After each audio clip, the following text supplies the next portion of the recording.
దేవుని నామానికి మహిమ కలుగును గాక. వీక్షిస్తున్న మీ అందరికీ మన ప్రభువైన యేసుక్రీస్తు నామంలో శుభాభివందనాలు తెలియజేస్తున్నాను. ఈరోజు మన దేవుని వాగ్దానం 99వ దావీదు కీర్తన 6వ వచనం. వారు యెహోవాకు మొరపెట్టగా ఆయన వారికి ఉత్తరమిచ్చెను.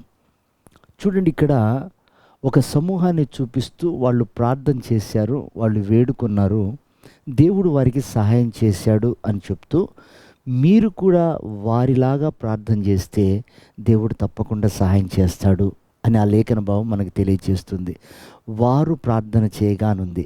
ఎవరు వారు అంటే అక్కడ రాయబడ్డ మాట, మోషే, అహరోనులు, సమూయేలు ప్రార్థన చేసినప్పుడు దేవుడి వారి ప్రార్థన ఆలకించాడు అని ఉంది బైబిల్లో. ప్రియమైనటువంటి దేవుని సంగమా, ప్రార్థనకి ఒక సాక్షి సమూహాన్ని దేవుడు చూపిస్తున్నాడు. మన దేవుడు అన్యాయస్తుడు కాదు. మనం మొర వినకపోవడానికి ఆయన చెవులు మందంగా లేవు, హస్తము కుర్చగా లేదు. అయితే దేవునికి మనకి మధ్యలో సమూయేలుకు దేవునికి ఉన్న సంబంధం ఉందా? మోషేకి దేవునికి ఉన్న సంబంధం ఉందా? అహరోనికి దేవునికి ఉన్న సంబంధం ఉందా అని మనం ఒకసారి జ్ఞాపకం చేసుకోగలిగితే చాలు, ఆయన వెంటనే మన ప్రార్థనలకు సమాధానం ఇస్తాడు. చూడండి, సమూయేలు ప్రార్థన ఆలకించటానికి ఒక అద్భుతమైన కారణం ఏంటంటే, సమూయేలు అంటాడు, నేను నా ప్రజల నిమిత్తము ప్రార్థించకపోతే నేను పాపం చేసిన వాడిని అవుతానంటాడు. అంటే దేవుని హృదయ భారం సమూయేలులో దేవుడు చూశాడు కాబట్టి దేవుడు ఆ ప్రార్థన విన్నాడు.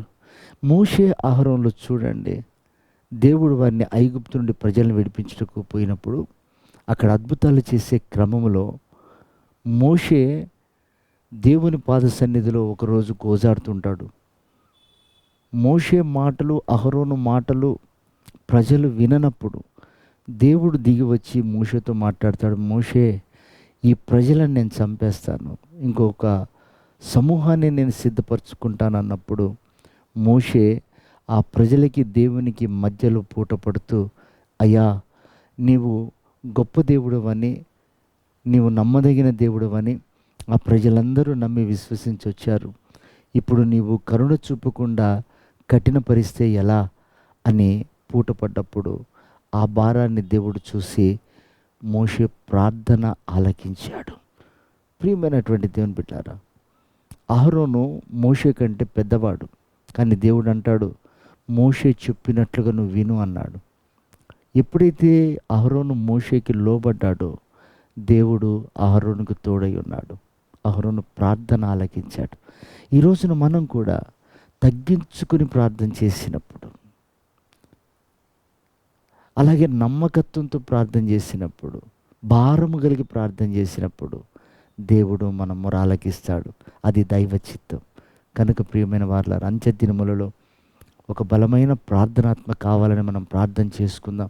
దాని ద్వారా ప్రభు చిత్త ప్రకారంగా ఒక బలమైన ప్రార్థనాత్మ కలిగి అనేకులకు ఆశీర్వాదకరంగా మార్చబడి ఆయన రాకడికి సిద్ధపడదాం.